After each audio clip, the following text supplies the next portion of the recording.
We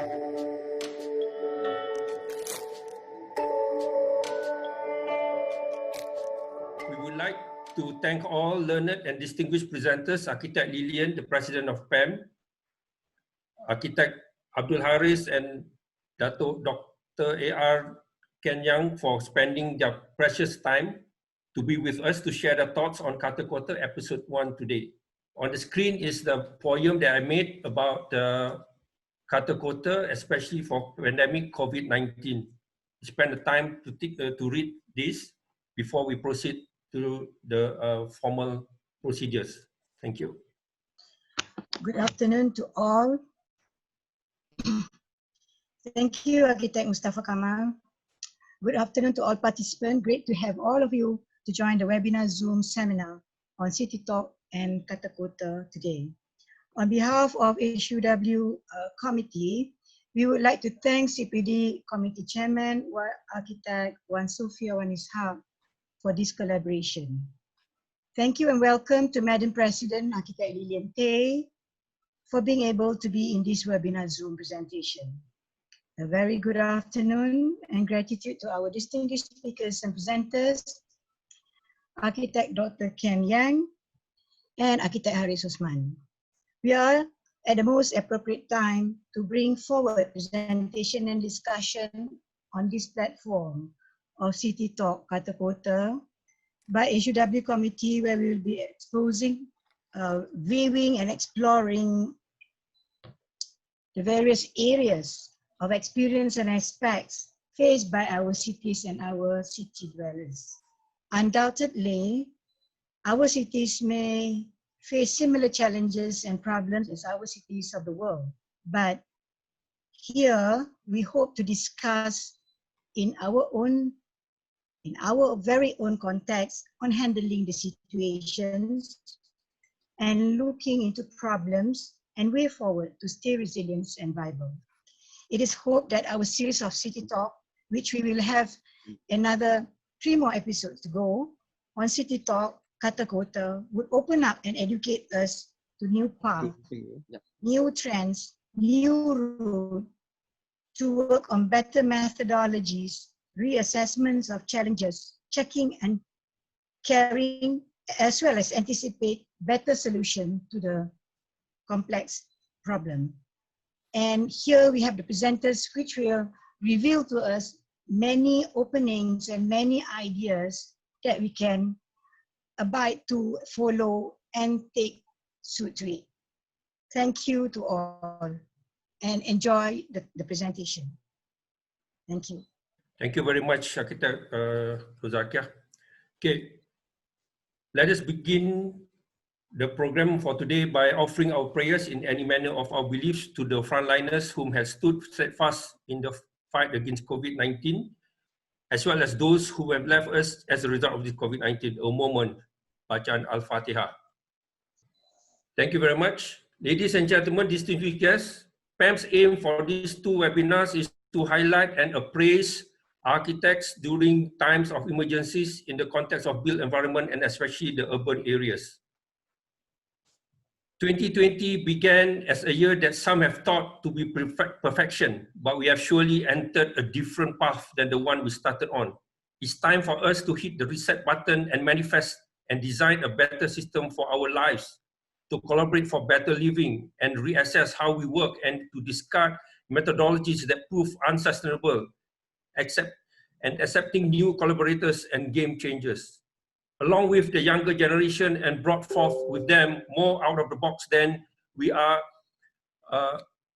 looking at bottoms up, listening to ecosystems of the world rather than the current economic system, allowing specialists to rule and of importance and preferring them to be generalized and to avoid recurrence, to lead a minimalistic life and letting the status of open protocol system transcend while upholding the humanity of living. As a short recap, in December 2019, a new strain of virus was identified originating from Wuhan, China. After investigation, doctors found a strain of coronavirus that showed similarities to the SARS outbreak in 2003. This new strain has been labeled as COVID-19 and is highly contagious. It quickly spread around the world, leading to a global pandemic. It is both infectious and deadly as the death toll continues to rise. Governments and around the world have resorted to lockdowns and restricted movement orders, RMO, in order to halt the spread of the virus. This involves the closing of many businesses and services, as well as people are all not allowed outside. Less people are, on the other hand, in hospitals are forced to accommodate an influx of patients while having limited resources and staff.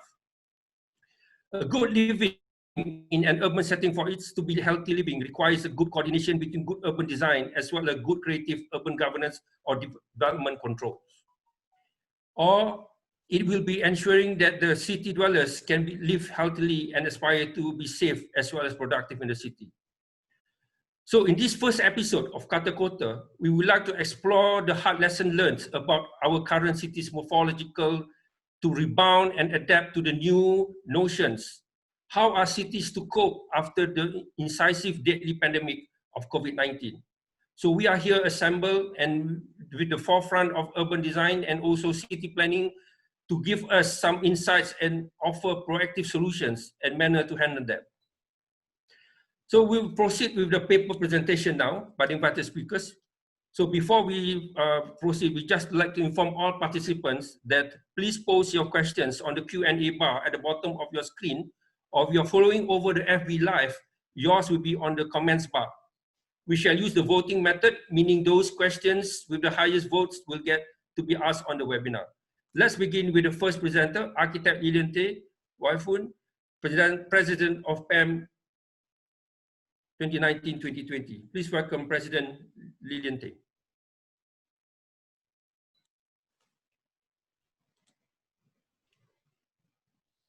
Hello, hi. Thank you, HUW. That's our PAM, Housing and Urban Wellbeing Committee. And of course, the PAM CPD committee that has put this series of talks together.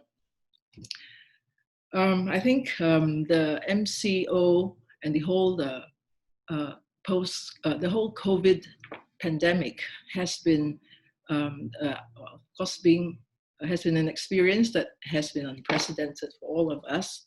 And it has, I think, allowed a lot of us to reflect not just on how we live, but for architects, I think, reflect on what our cities should be, what our towns, and how our workspaces, how our home spaces should be in the future, what needs to change perhaps such that should such a pandemic come to us again in the future, and it looks as if that it is the new norm that such pandemics will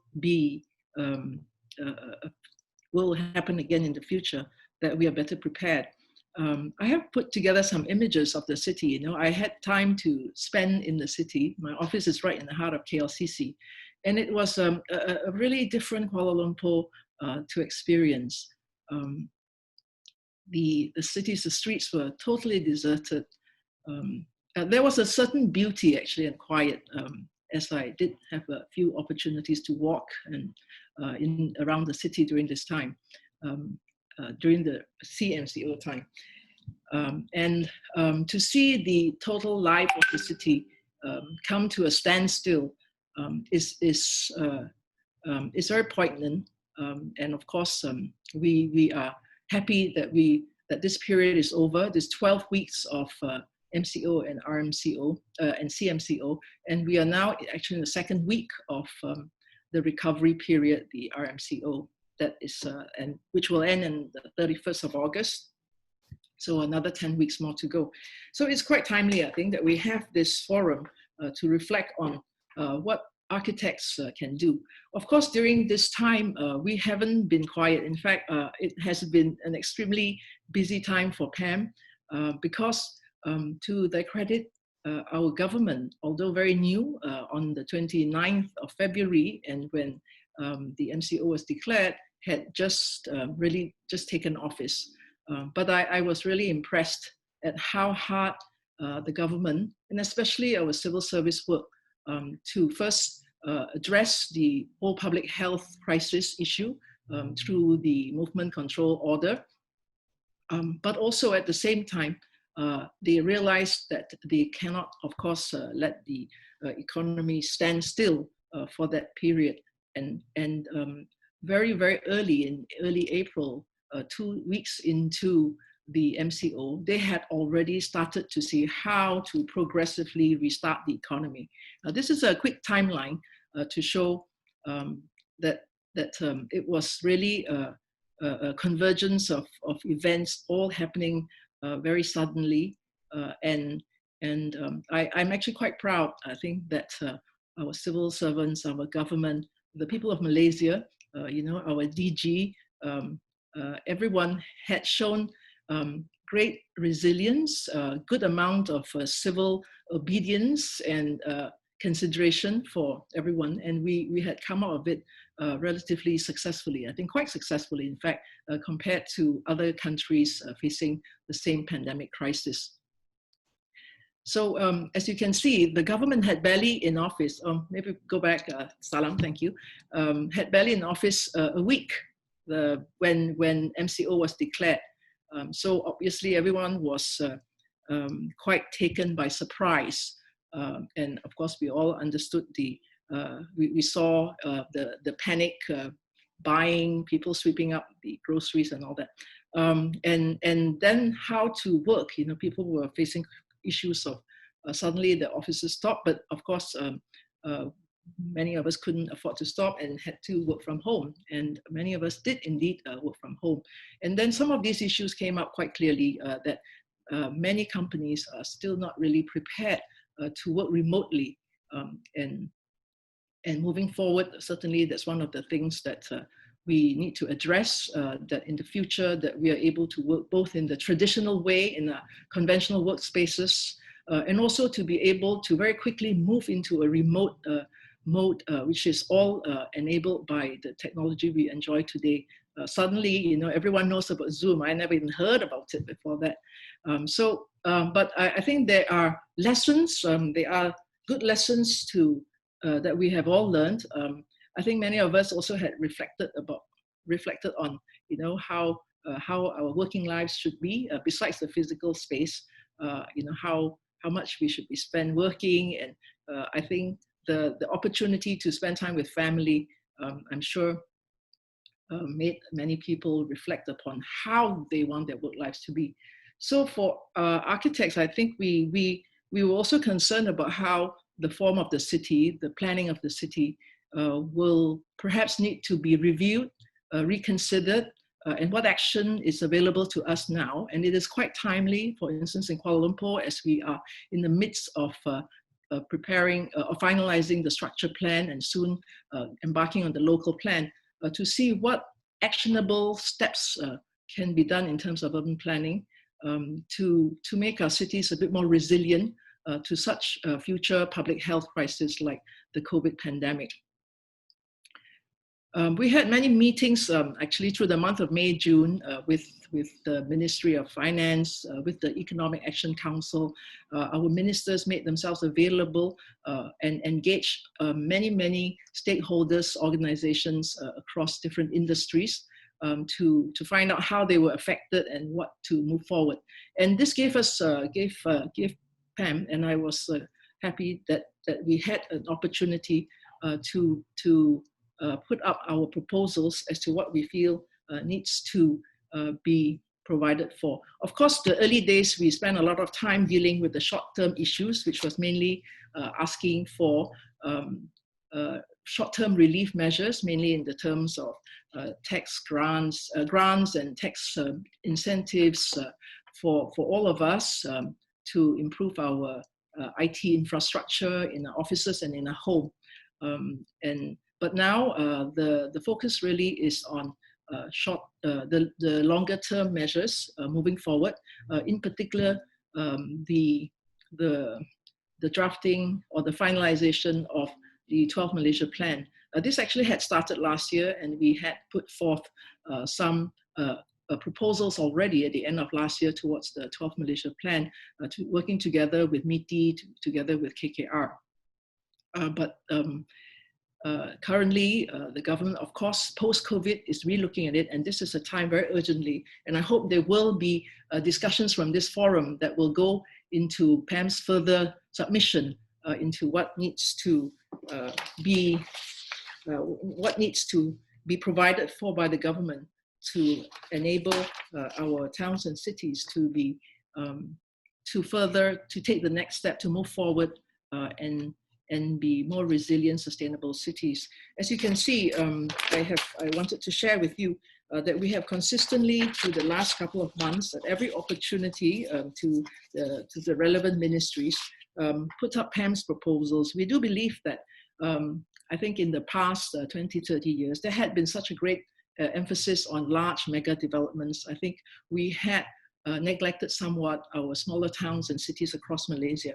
So this was one of the things that we wanted the government to do, is to implement a larger number of smaller projects across the nation to be more inclusive, such that development would be more inclusive of all the communities across the country, East and West Malaysia included. Some of the things that came up, and we talked about this at the PAM Council, and we wanted to encourage the government, instead of just looking at new development, to go back to the stock of existing buildings that we have. I think the MCO has made us realize that many of our old buildings actually are direly in need of being refurbished, retrofitted, and this is really the opportune time to go back to make good, and in that process also make these buildings more sustainable, and start the whole a very across the board action, climate action directed strategies to rejuvenate our old buildings, and in the process rejuvenate our smaller towns and cities. So we do hope that the government moving forward, instead, I mean, in the I recall that after the Asian financial crisis, when we were all hit very badly, the government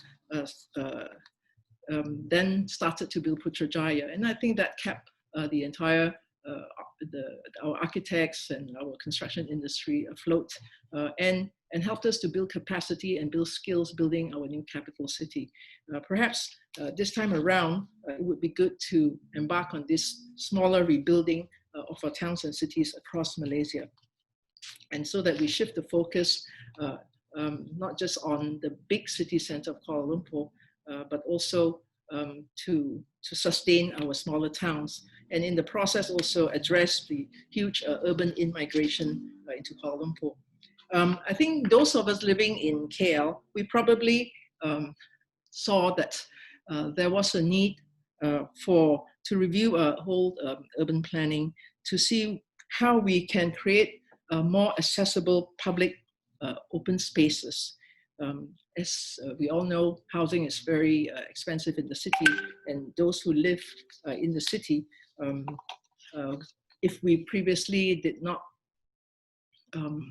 realize it, I think the need to have accessible green open areas within walking distance became very, very obvious during that time, as we were all cooped up and during the lockdown.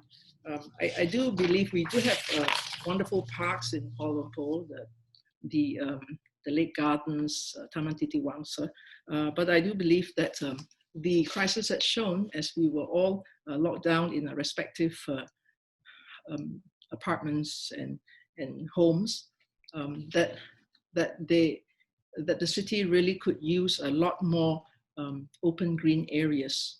And I do hope that moving forward, city authorities would look to commit part of the undeveloped public land lots remaining in the city, and they may not be so many, but to commit them to become small public parks, neighborhood parks that can sustain a more healthy and more balanced lifestyle in the city.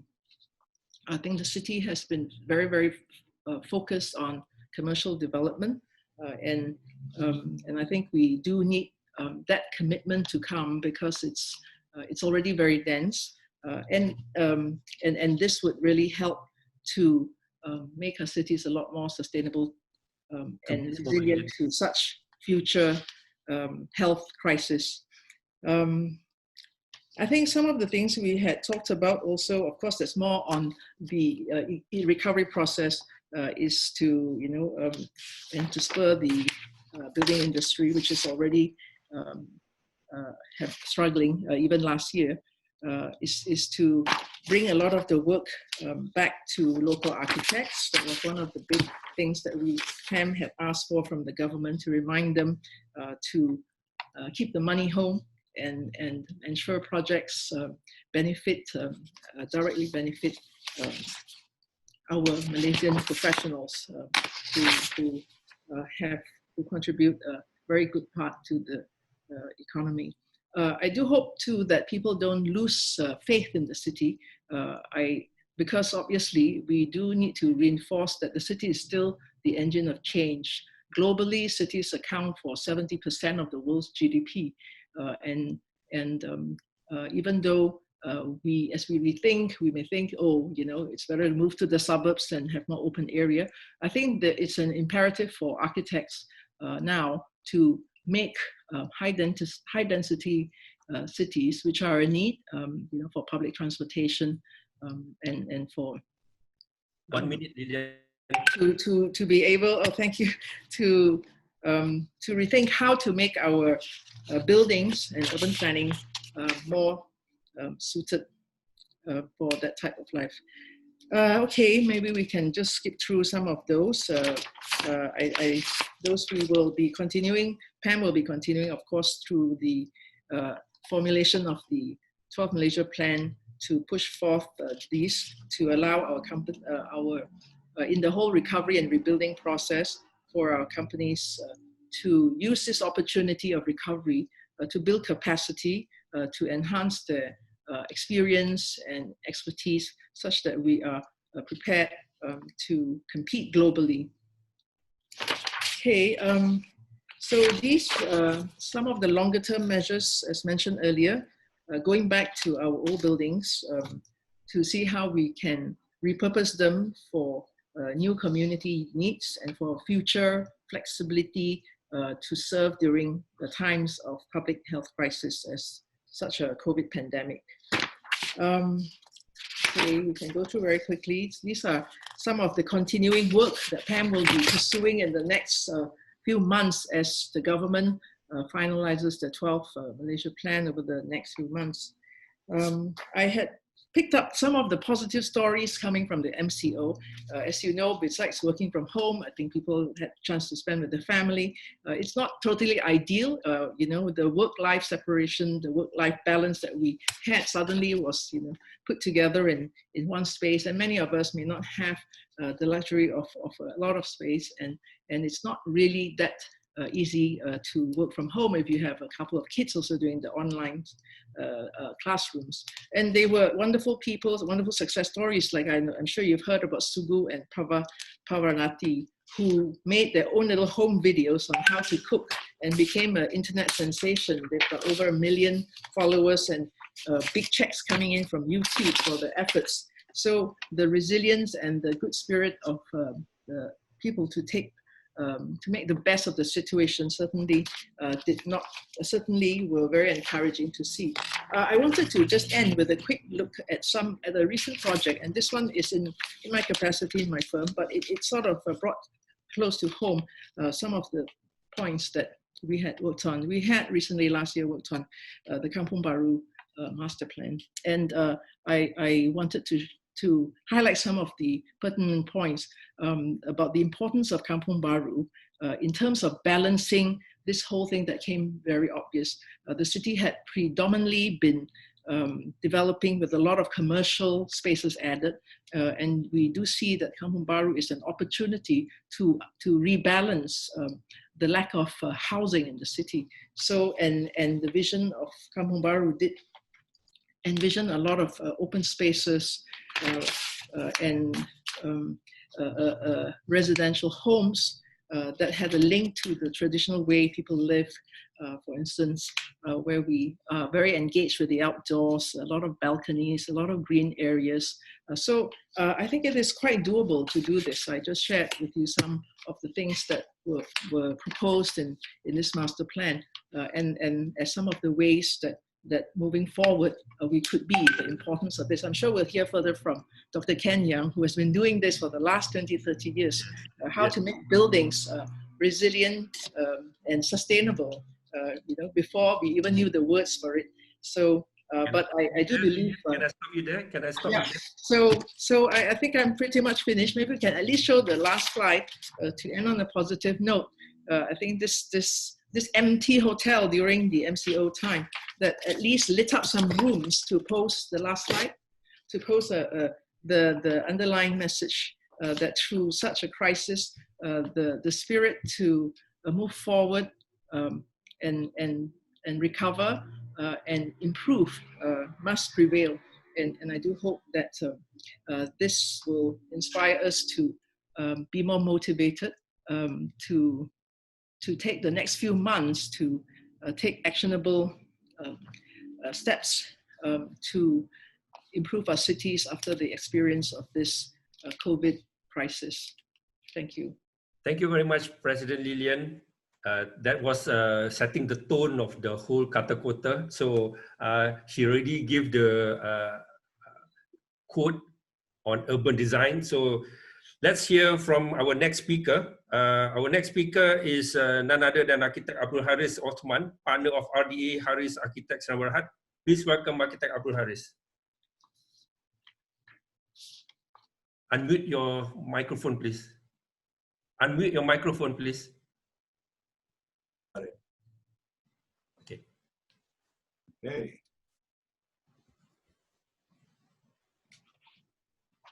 Thank you, Architect Mus. Afternoon all. I do share Lillian's view that COVID-19 pandemic time is a time to pause and a time to reflect. It's a wake-up call for all of us, and I spend most of the time looking at how we can reshape our cities, how we can reshape. Well, I can reshape my life and my family's life.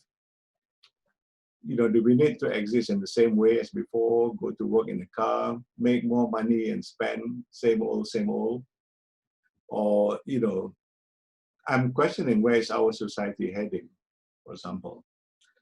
Do we need more shopping malls?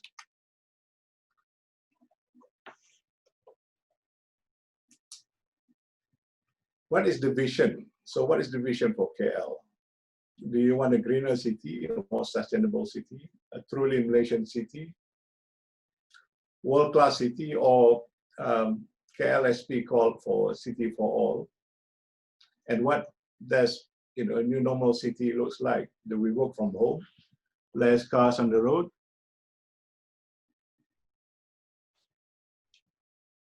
And obviously there are other questions. Do you want a more egalitarian or educated society? Will there be a political will? And on the broader picture, has KL lost its soul? Worldwide, people are taking opportunity or advantage of this pandemic break to go for cleaner and greener cities. I think people are moving away from car parks, and footpath cycling lanes are in. To move forward, I think we need to take stock of what's just a short review of where we are and how it was in the past. 5-6 years ago, we did a study of Jalan Tunku Abdul Rahman, basically to look at how to improve the city. We look at all aspects of conservation, social heritage, image, urban design, all these important aspects to create a good, comprehensive or holistic local action plan. So, 5 years later, or rather 6 years later, this is what we have. That's looking at the public realm. So that's KL 2014 and KL 2020. You have motorcyclists still blocking the road. Footpath, same thing. Pedestrians, all the walkways are still impeded. You got the idea. Obviously, there's a lot of issues that need to be tackled to improve Kuala Lumpur. But I just like to focus on 3 things that we have been looking at, and I think is the major issues that need to be addressed. One is our image and identity, what I call personality. The second point is connectivity. We still do not have a seamless connectivity. And the third, perhaps related to the pandemic, is the food security issues.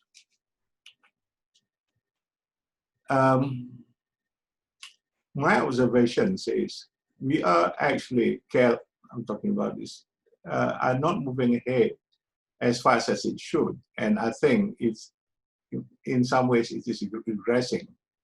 Other cities in Southeast Asia, in fact, has either catching up or has surpassed KL. So I think KL has lost its edge, has lost its, in fact, attraction and perhaps competition. So that's KL 2020. I think it's still suffering much of a third world image. This is right in KL Center near Pasar Seni. Food. The only thing that binds inflation is food. But I notice that food has become more and more mediocre, in my opinion. And it's the preparations are, the whole place is not attractive, and in some cases downright filthy. Road is a major public realm. This road, for example, is near my office. It used to be very pleasant, very inviting. That's 6 years ago, 5 years ago. So that's how it is today. I don't know who or why people approve such thing. I'm also questioning whether we need all these towers. I don't know what's really driving them. I don't think it's economy. I don't think it's a real need, but it happens.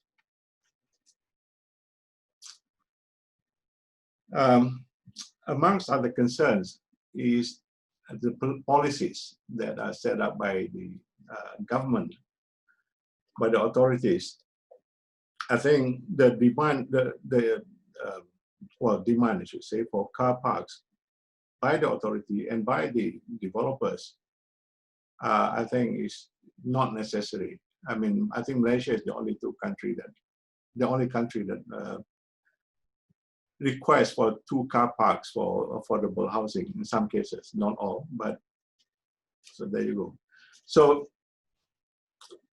at the rate we are going, this is probably how our cities will look like, buildings sitting on car park podiums. So what does it say about our urban environment?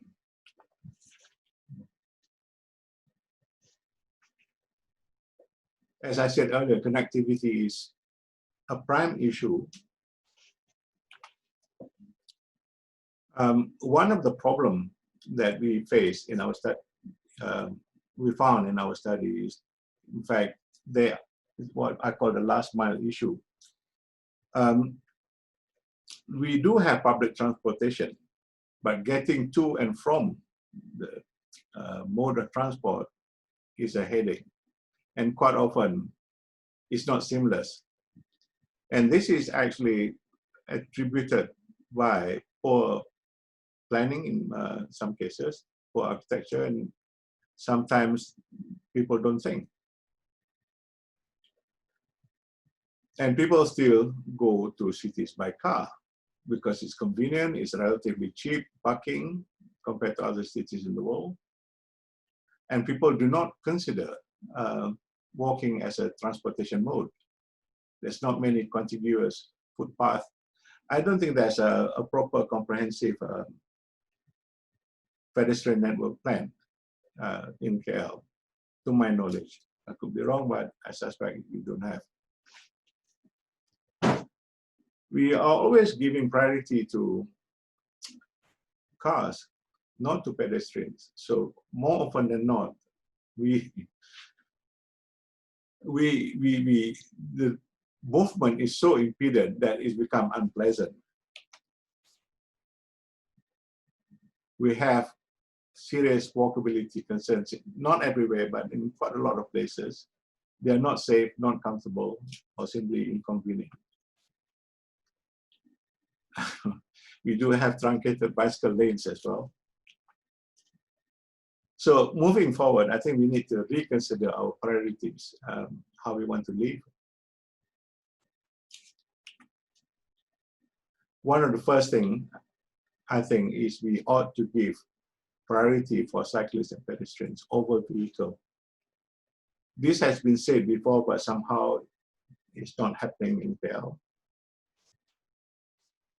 A major culprit is this highways and byways, and I still don't understand for city of KL to have this many obstructions, I call it. These highways and byways, they actually fracture the connective tissues of the city. They visually mess up the fabric, they impair the walkability, and they make the whole experience unpleasant.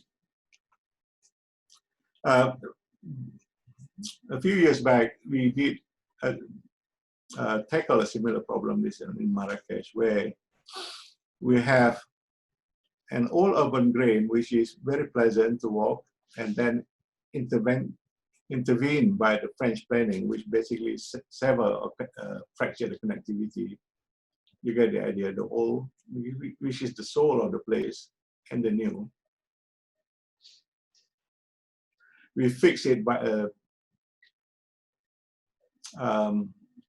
superimposing pedestrian on a solid green network, and it works very well. We even introduce vertical gardens, just little patches for average homes, very much like what Lillian showed just now. The same idea, same issues, worldwide, I would say. All you need is, 1 meter by 2 meters garden patch, and that's it. We also promoted edible landscaping. It can be done here as well. I mean, where I grew up in Kampong, we only grow trees when we want to eat the fruits. We don't really grow for beauty, as it were. But there you go. That's a spirit of how it was in Malaysia. I think food security is a major issue in Kuala Lumpur, as Lillian mentioned, and then, as everyone knows, I mean, the first thing people buy or panic during the pandemic, first thing that went off is the food. So a major tract of land actually is the TNB reserves, which is wisely used here in Bangsa, for example, for community sharing and for urban farming. It works pretty well. There are some distractors, of course, but there you go. Now, obviously, there are a lot more issues that need to be addressed in making or ensuring a very pleasant city, Kuala Lumpur, a livable city. Food, recycling, sustainable design, etc., etc. I mean, that's obvious. 2 minutes, Kita Aris, 2 minutes, thanks. Yes, I'm about to, this is my last slide, actually. Oh, okay. Yeah. Good. We are all stakeholders of Kuala Lumpur. The authorities, ourselves, architects, and the general public. we always view the best approach or the best step forward is to take a holistic view to reinvent the city. Very quickly, you know, you need to, we have this diagram that shows the key elements that you need to do to manage people, to create a sense of place, a durable movement, and sustainability. So this diagram, I think, can be a useful guide for all of us. Thank you. Thank you very much, Architect Haris. See, that's where architects can play a role about giving optimism, even though there is this negativity and also pessimism about pandemic. So to continue with the tone of the talk, let's go to the next speaker. The next presenter is none other than Dato Architect Dr. Ken Yeang Kiman of the Hamzah and Yeang. So please welcome Dato Dr. Ken. The floor is yours. Hello. Okay. How do I change my slides?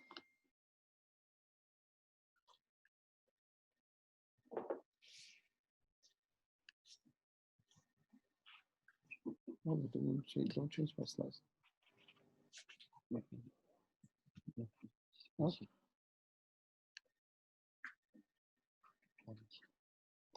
Control the slide. Huh? Control the slide. You're controlling the change from your side, is it? Who's changing the slides for me? Your mic. Your mic. You can proceed, Dato. Sorry? You can proceed, Dato. You can proceed, Dato. I can press it. Okay, so Yes. this one. You can share the slide screen and you can proceed by pressing the arrow button. Which arrow button? Double click this one. Huh? Double click. Okay. You can select this one. Okay. I'll press here. Which one? Button, arrow button, down and No, it doesn't move.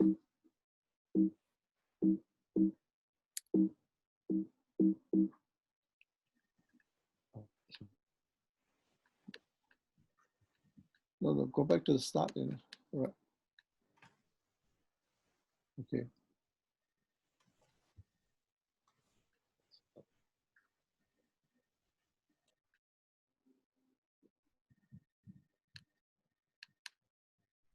You can go backwards.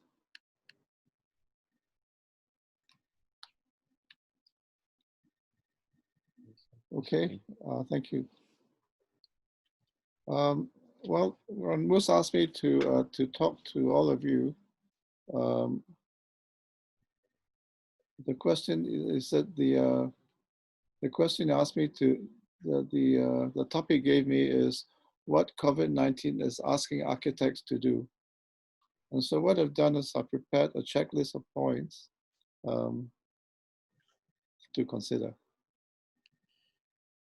Well, I go back to the Harvard Business School, and recently in a video presentation, the Harvard Business School says that in the current situation, there are three basic things you need to do.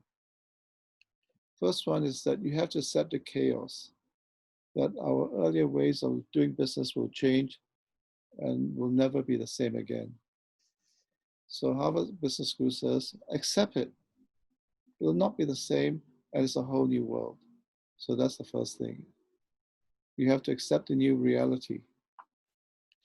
Second thing is that we need to marshal, reorganize, optimize our staff, our finances, and our fiscal resources.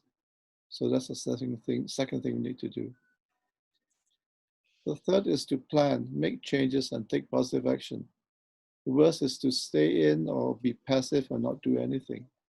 So these are the three basic things that the HBS tells us to do. So let's go through these each one by one. Accept the chaos that the earlier ways of doing business will change and will never be the same again. There's a whole new world. So the changes, we have to accept four aspects: physically, socially, commercially, and legislatively. So physically, that means the spatial configuration of seating, our tables, our enclosed areas, working remotely at home or elsewhere, maybe flexi hours, there'll be new design interaction, how to interact remotely, whether through markups, editing, checking. Our whole reception areas has to change. Our deliveries, our dispatch, laptops, and using virtual interactive software. But we have to bear in mind that the COVID is not going to last forever. In a short while, it'll be all over. And if you read the book written by Sylvia Browne is a psychic. She looks into the future. And she says that in the same way that COVID suddenly appeared, it would disappear within a short period of time. But then she says in 10 years' time, it will come back again. And so when it disappears, we have to be prepared for it, but the way we work should not go back to what it was before. Then socially, meetings will change. There'll be virtual meetings. Of course, how we can physical meetings, we have to take, social distancing, and we could communicate through mobile, WhatsApp, messaging, socializing, wearing masks, and how do we have meals? Order in could be the way to go rather than going to restaurants. But that doesn't mean you can't eat in a group, but you can order in and you have people eat at home. And then commercially, you have to address recession internally and externally. During recession, and it is predicted that there will be the next 2 years will be recession in Malaysia. Recession is usually at cycles about 9 years. And so if now in the trough, the next trough will be 9 years from now. Now is 2020, the next trough will be 2029. But next peak will be 24 years from now, which will be 2024.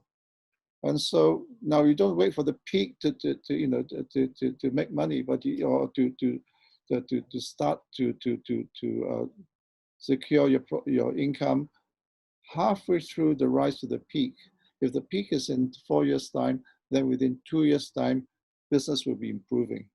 Now, if you look into the projections by the IMF, the International Monetary Fund, it concludes that all the European countries will be in recession.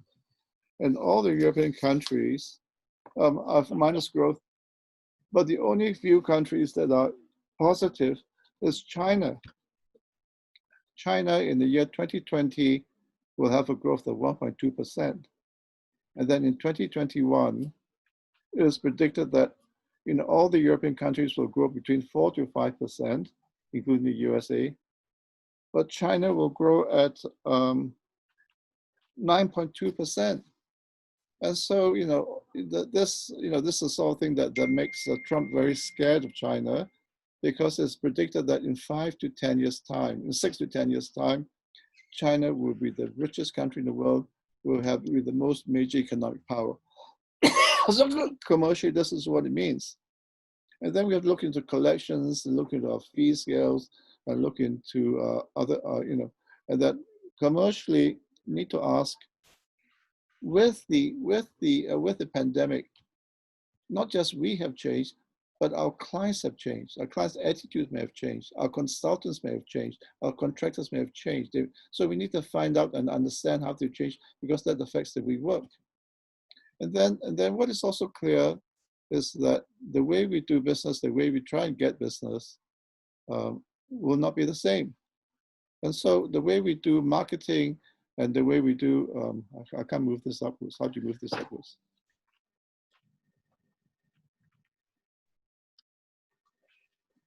How do you move this upwards? Huh?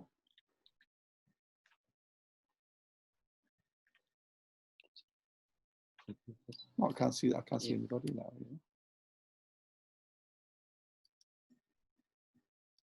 Okay, all right. So now,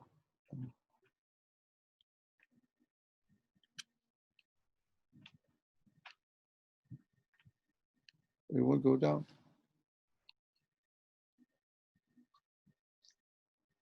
Okay, so in terms of our business plan, our new approach to getting business will be totally different. Going to karaoke and taking your clients out and or making whatever you do to get business.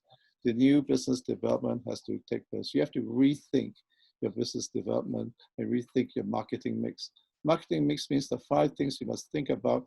The 5 P's: the product, price, place, promotion, program, have to be totally rethought from day one. Then legislatively, all the authorities, heads of departments have changed. The ministers have changed, and then the whole process of getting approvals, changes. But it will not be forever. Within a short period of time, things will settle down, but it will be a new system. I believe there will be a new system, not just in Malaysia, but throughout the world. So this is what it means in the fact and advice, accepting the chaos.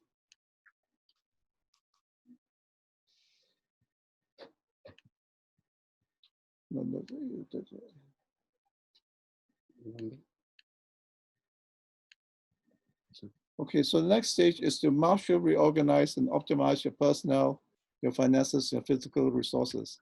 So with the recession, and it's already a recession in the US, and there'll be recession in Malaysia for the next 2 years, we have to downsize our staff in compliance with labor laws. There's compensation to be paid. If you want to retrench people, you have looked at salary reduction, you have to reduce working days. And another way if you retrench your staff is the outsource. Then financing, there are government aid programs like I think it's Perhatian, and then the banks will help you with finance, give you overdraft facilities, may give you personal loans, and then you may have to go to the clients and have free arrangements with them. And then you have to, if you're living in rented property or rented offices, then you have to negotiate your rents with your landlord and so forth. And physically, if you want to save money, then obviously you'll be safe with space reduction. And then with the surplus space, if you cannot give it back to the landlord, you have to sublet, the extra space, or you can sell and lease back. So these are some things you need to do. Look at your staffing, look at your financing, look at your fiscal resources. Now, then the last thing you need to do is how do we plan, how do we make changes and take positive action? Your management has to change. You have to restructure the way it's done. You have to have new leadership, new ways of delegation. The leadership styles and skills have to change because people's attitude, changes. There are new forms of delegation because you cannot just, be autocratic. You cannot be democratic or liberal, or can be free reign. You have to, as what IBM says, you have to have situational leadership. So you have to adopt a leadership approach appropriate to the task and the conditions at hand. And then you have to control as well. Just delegation is not enough. If you don't control, then it can go, can go everywhere. And so you have to think of methods of control. But methods of control, with a new arrangement, with a new situation, with the new finances, with new staffing, with new physical resources, you have to rethink that. Then business development, as I mentioned earlier on, you have to rethink and redefine your marketing mix. You have to say, you think the product you've been selling before cannot be the same anymore. The market that you've been dealing with cannot be the same. Your access to the market cannot be the same. And your positioning and your marketplace cannot be the same. So these are things you need to rethink. And then the most important thing during a recession is how to retain your existing clients. You don't just keep looking for new clients, but what you have, what you've got already, you have to retain them. How to retain them, and how to make sure that they stick with you and not go somewhere else. And then with innovation, people think that innovation is the product. You innovate the product, you innovate the design, you innovate the devices, you innovate the systems. But innovation, you have to go backwards. Innovation, the basis in which you're doing your work. What is the philosophy you're doing work? You have to think about, what is innovation? Because architecture, a lot of people still do architecture the way we've been doing 20 years ago. But the premises for doing architecture is different. It's not the same anymore. Then the process that you do your work cannot be the same. You have to rethink your methods, rethink your production processes, your reducing controls, and then finally the product, the end result, your architecture. That's the form, that's the appearances, and that's the forms. Well, these are aspects that you can innovate. So in summary, these are the things that we need to look at. Accept the chaos, that the earlier ways of doing business will change and never be the same again. And we have to ascertain the new reality and accept it. Second is to marshal, reorganize, optimize the personnel, finance, and fiscal resources. Basically, it's about getting organized. Then finally, we have to plan, make changes, and take action. And we have to be positive because recession is cyclical, as I mentioned earlier on. They say it's every 9 years, sometimes 10 years on average. And we start to prepare for the upswing, which is in 2 years' time. Because if 9 years, then every 4 years will be the next, 4 years from now will be the peak. Between now, the peak is 4 years. So, we have to, let's say, prepare for the upswing between now and the next 4 years. So these are the things we have to take.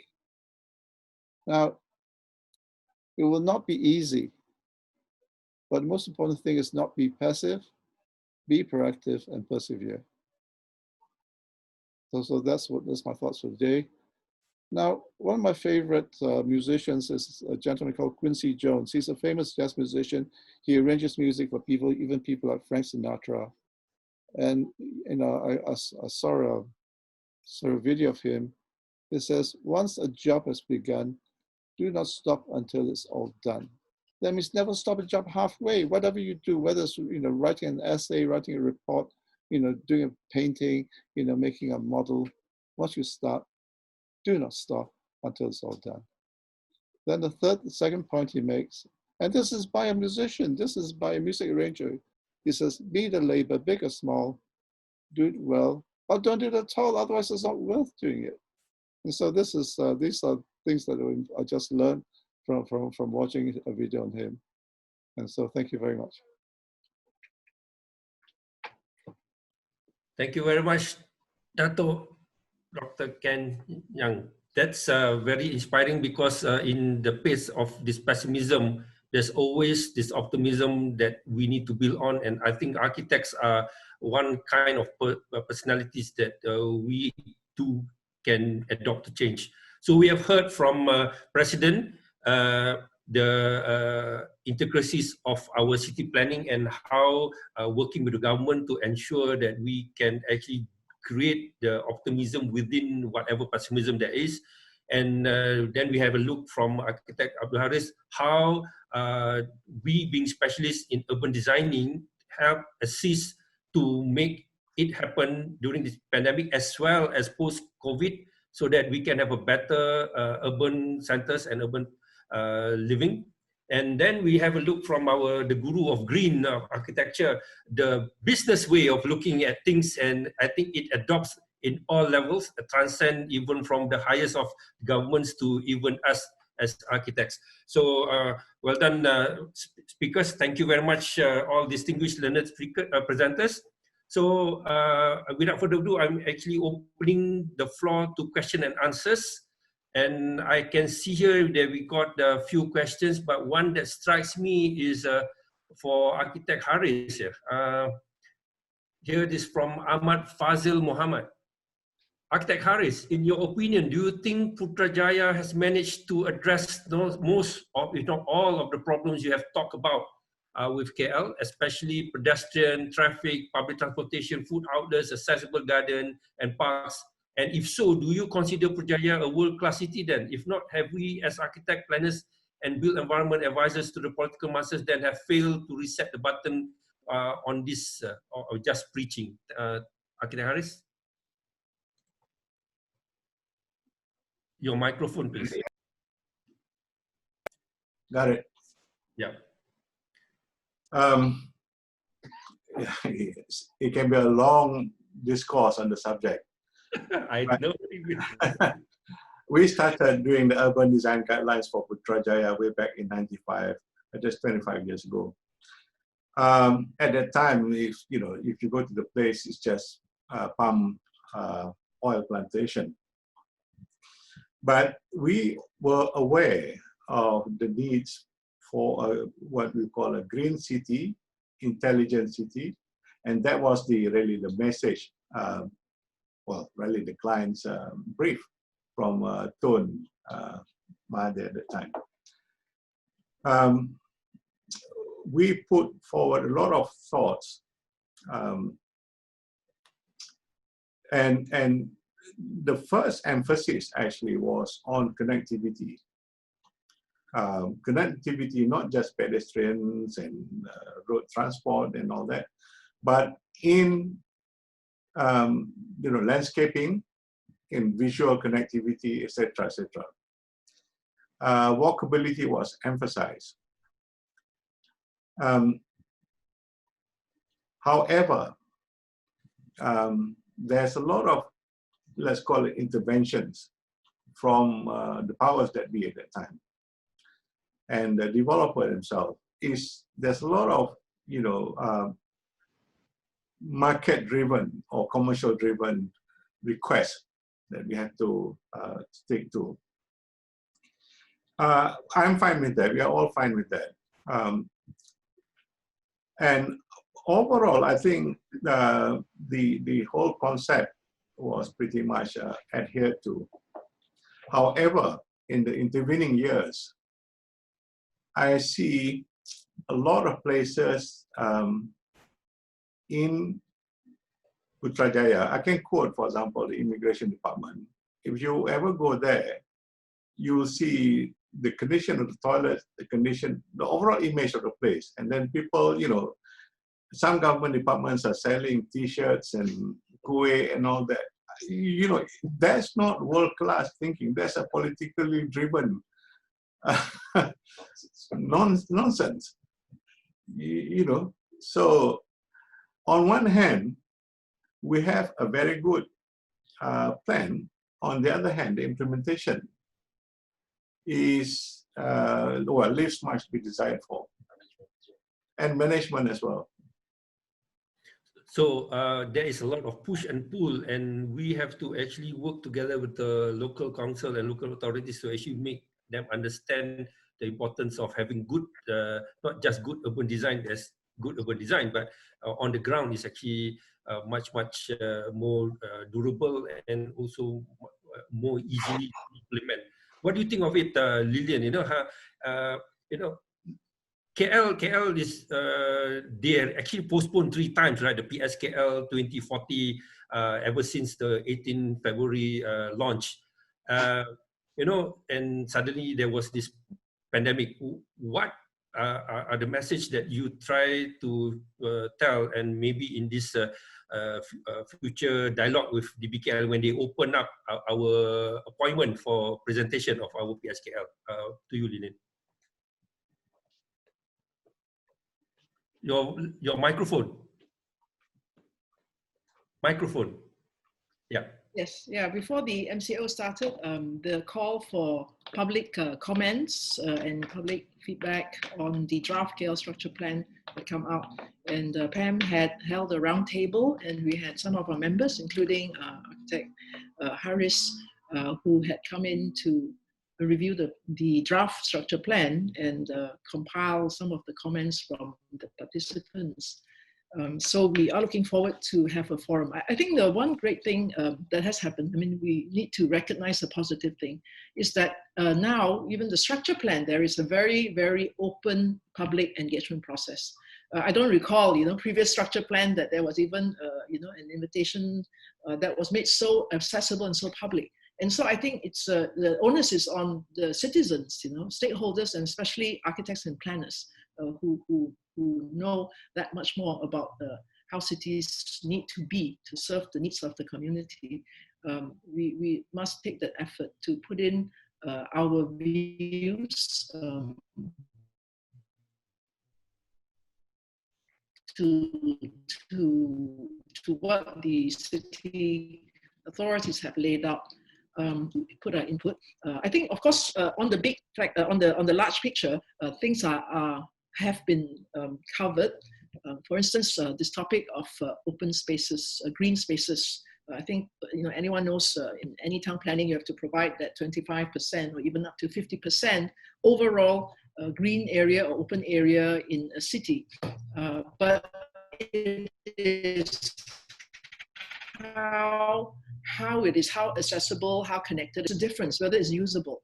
And I think the MCO exactly highlighted that and showed us that there is a need not for beautiful, large, glamorous, iconic parks, which of course we could use one or two of those, but small, modest neighborhood little green areas that in a lockdown situation in the future, you can just go out every evening for that bit of fresh air with your family.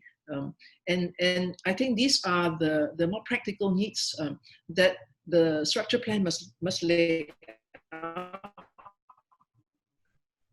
And that's why I had mentioned that this can only happen if there is a will from the government authorities, from the public authorities to dedicate remaining unbuilt land in the city and have pockets of this. You know, the way in London, you know, you walk 3 blocks, you see a nice little square with mature trees and benches. So I think that's what we need to balance out. We have done very well building large, iconic, world-renowned, developments. We've got this KLCC, of course, is a very successful, regarded in the world as a benchmark CBD development. But I think we need to look at neighborhood planning to make it more attractive, to enable people to have a better urban lifestyle. I think he also talked about the need for connectivity, such that we can walk to the neighborhood supermarket, we can walk to work, hopefully even, if we have a good balance of commercial versus housing. You know, because of the real estate and land price escalation in the last 10, 20 years, it has become totally need to address as a nation how to enable more people to afford to live in the city, close to their place of work, close to, you know, the things that you need, what we want cities to be, that it's a very complete experience, you know, and good enough to bring up families, so that people wanting to have families don't feel obligated to move out, you know, to Shah Alam, to Bukit Beruntung, or, you know, Bukit Jelutong, and that the city can actually sustain a community, so that it doesn't become just a place to commute for 1 hour in the traffic to get to work. So I think we really need to make sure that the structure plan sets that up, and if the city has to make that commitment, that some of its land banks, you know, its potential, you know, money spinning development land bank can be dedicated to this intangible value of creating perpetual green areas for the urban citizens. I think that's a message that we will want to bring to the city for the structure plan. Yeah. Dr. Ken, today I think we somehow got a new word. People have been talking about new normal, but you put there, you must not be in denial. It has to be a new reality. So this is, I think, we need to paint the picture that we are into not just new normal, but new reality. So my question to you, how long will this new reality or new normal, is it a permanent, temporary thing until the vaccine is found, or is going to be a new way of us approaching things, you know, to build environment, Dr. Ken? Well, the Nile is a river in Egypt.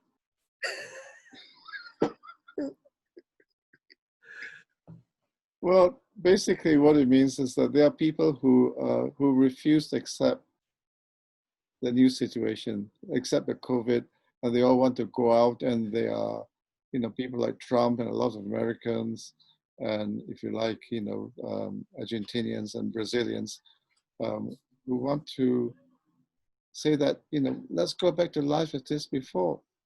But this new reality will be forever. Because this is the first time we have accepted, this has happened to us. It's a traumatic time for all of us. It's traumatic in the sense that it affects everything in our lives. The food that we eat, where we go to eat, the people that we meet, how we work, how we live, you know, it is traumatic. And all of us will never be the same again. So that's how I see it. It will never be the same again. You have to accept it, and that maybe progressively things will get better. But I suggest that you read this book written by Susan Brown. Have you heard of her? I heard. Yeah, she's a psychic. It's amazingly, you know, well written, because, and this was written, say, you know, maybe about 10 years ago in 2008, 2009. And she predicted in 2020 this pandemic.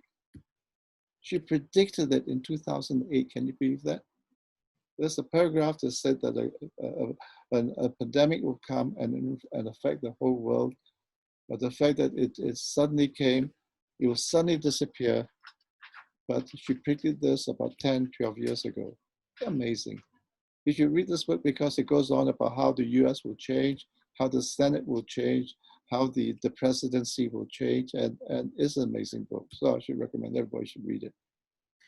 Thank you very much, Dr. Ken. That's, I think, very good insight, and that's probably a good message that we got to carry through, that we have to actually change, and we have to change for the better. And I think this 2020 really is a really reset button for all of us in the way of thinking. By the way, our HUW chair. Cannot hear. Yes, Encik Mus.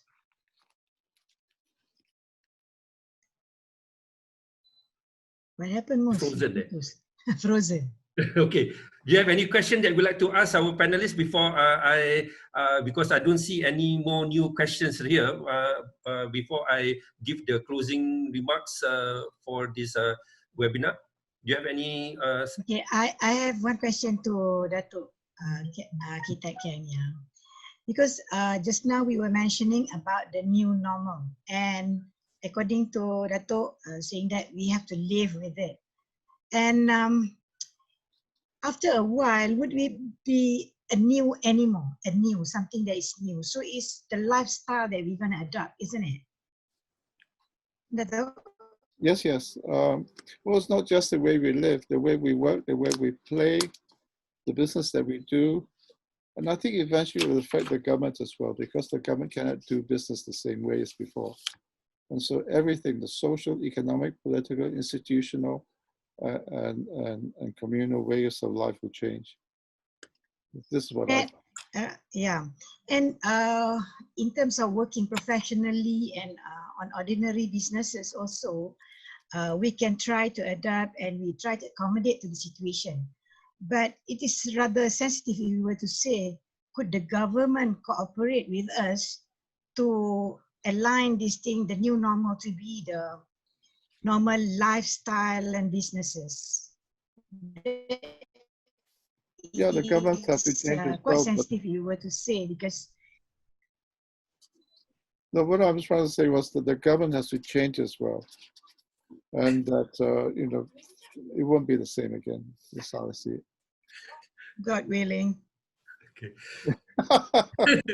Anyway, I think we had a good session. This is the first of our edition. Only 3 more sessions. In the second session, or the second edition, we're talking about the resilience of e-government. You know how it happens when there was a pandemic and how the digitization of government. And the third session, we're talking about how we can have all the 3 geographical areas in Malaysia come to the same pitch, meaning from Sabah and Sarawak and also Semenanjung, to actually create these new normalities and also new page about how to develop Malaysia ahead. And the last of the edition, we'll be talking about post-COVID development, post-COVID residential, post-COVID commercial, post-COVID township. So thank you very much, my dear learned presenters. Can I have a quick word? Yeah.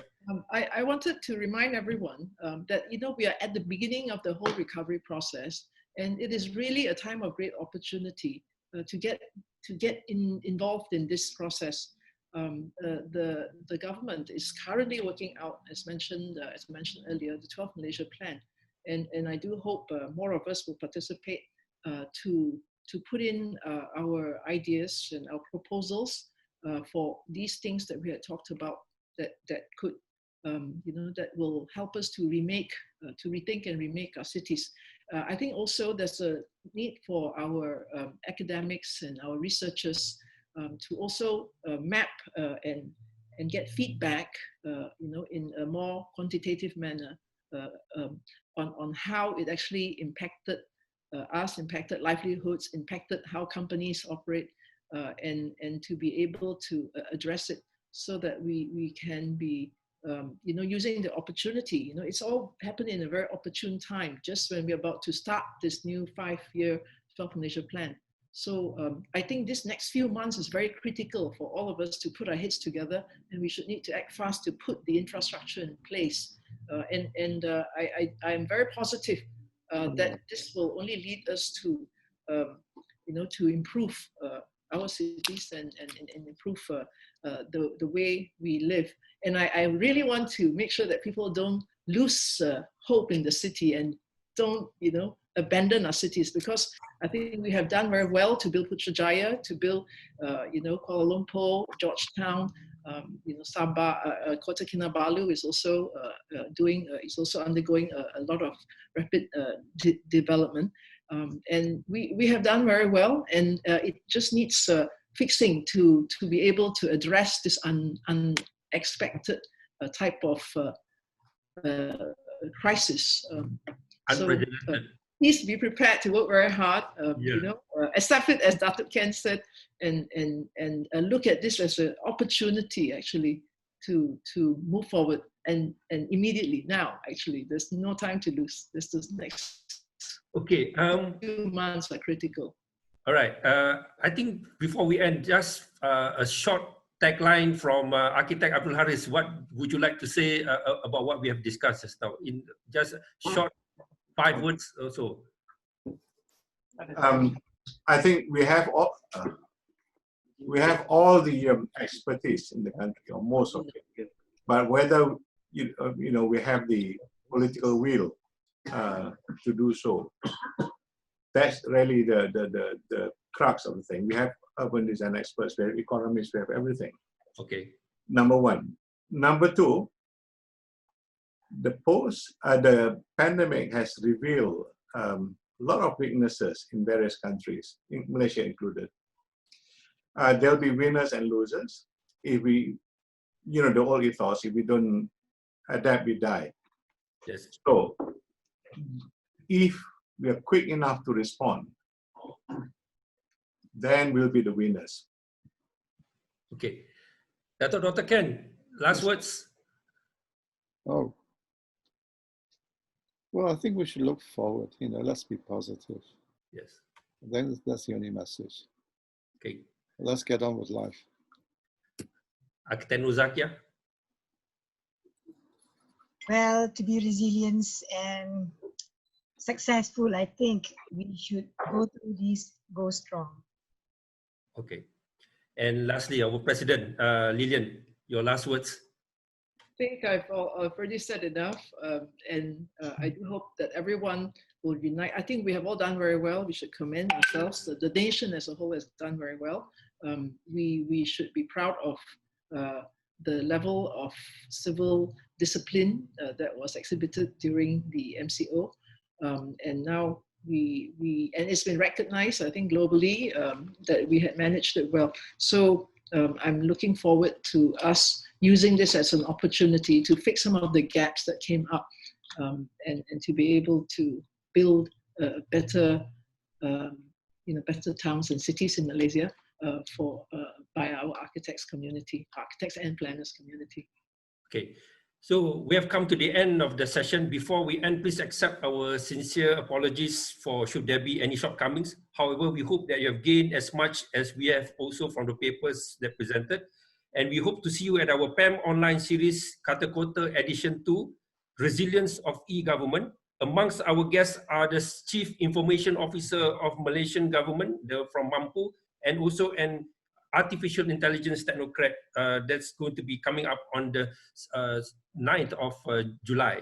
So please remember to book your digital seats as soon as. So be safe, stay safe, and take safety. Kita jaga kita. Thank you very much, panelists, and see you all again. Bye.